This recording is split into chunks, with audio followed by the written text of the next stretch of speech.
Hey. What's up, man? Conrad. Good to finally meet you, Conrad. This is Brad, by the way, my little bro. Hey, man. Want to crack a cold one with me? In the Man of Medan, I play a character named Conrad. And I think initially when we find Conrad, he is a sort of entitled guy, a wealthy American who's on vacation. Where's the old crust bucket skipper anyhow?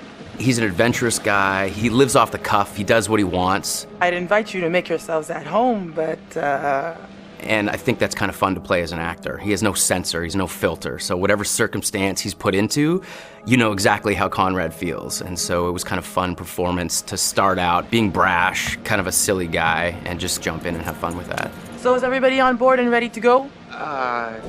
You're selling, I'm buying. I think Conrad and I have some similarities. I think the sense of humor and the sense of fun are similar between Conrad and I, but I will say that he's a little more aggressive and a little more outlandish than I am. Guys, look, I think we gotta listen to our experienced, beautiful, smart, and beautiful captain here. If she says we should do things Connie, right— please, I didn't bring you on this trip to get laid. Wait, what? I think Conrad's the kind of guy that I would like to be at a party with. You know, I'd like to have a barbecue and drink some beers with him. I don't know that Conrad and I would be best friends. I think we'd butt heads a little bit.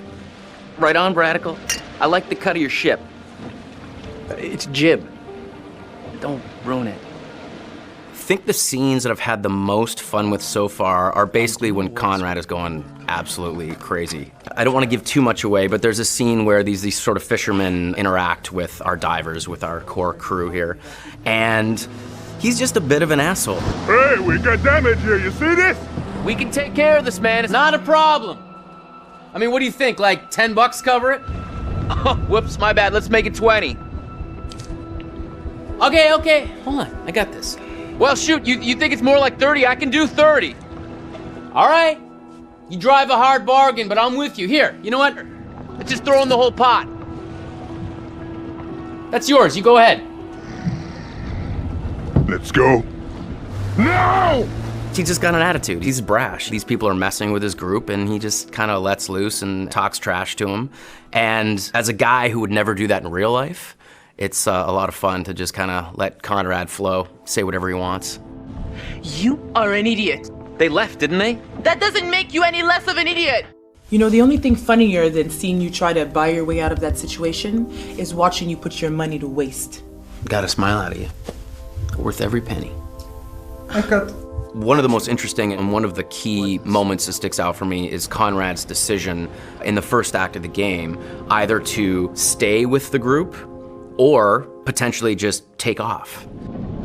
Storm's 8 miles away. They came here on a boat. Maybe we can take it. Yeah, it's a speedboat. I can get out through the window. We gotta break these off first. Too loud. They'll hear it. We're gonna break them during the thunder. Good call.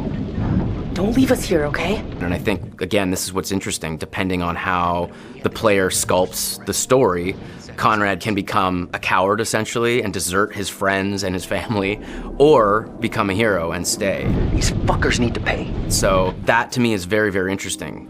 Two very human choices, and depending on how our player decides to live with these characters, can totally change the outcome of the game. So I think that I enjoy when Conrad makes the heroic choice and gets to stick around. He obviously gets to see more of the adventure, but it's just as possible that he tries to save his own life and takes off. Whew, wow, that was intense. That's one way to put it. You got a better way to put it? All the characters do have very strong personalities and drives. Leave! I think Conrad is the instigator. Good news, bad news. Bad news? I don't see how this could get any worse. I think he is the one that really starts the confrontation with the fishermen. These are kind of maybe the fishermen I pissed off earlier. Oh, God damn it, Conrad. Great, just great. And the good news? So I think in a lot of ways, Conrad is there to stir the pot and create drama. I recognize them. How was that good news? I thought you were gonna ask the good news first. You're such an idiot, Jesus. Do I prefer playing the good guy or the bad guy? I think that there's fun in both. To be honest, I don't get to play the bad guy as much as I get to play the good guy, so I think I relish those moments where I get to play the darker side of things. But I think every good hero has that balance, has that dark side. I think a good guy who only is doing good things is kind of boring. You just had to piss them off, didn't you? So I think that there's elements of both sides in both characters. And the best villains are the villains that don't think they're doing anything wrong. Their motivation is not like, oh, I'm a mustache twirling bad guy. It's like, no, they're doing what's right for them. It just happens to be against what most people think is the right thing to do. If I can't shoot them as payback, at least I could give them a nice jab with a sharp knife. Because I'd had some experience working with motion capture and games before, this experience was much easier for me coming right in. I didn't feel like I was jumping into the deep end.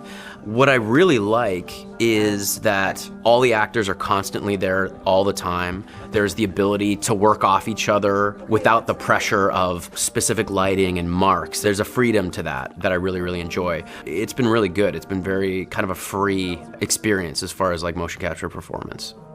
You got a funny way of saying, thank you, Conrad. You're a piece of work, Conrad. I'm not all work, I'm a little play, too. #wink.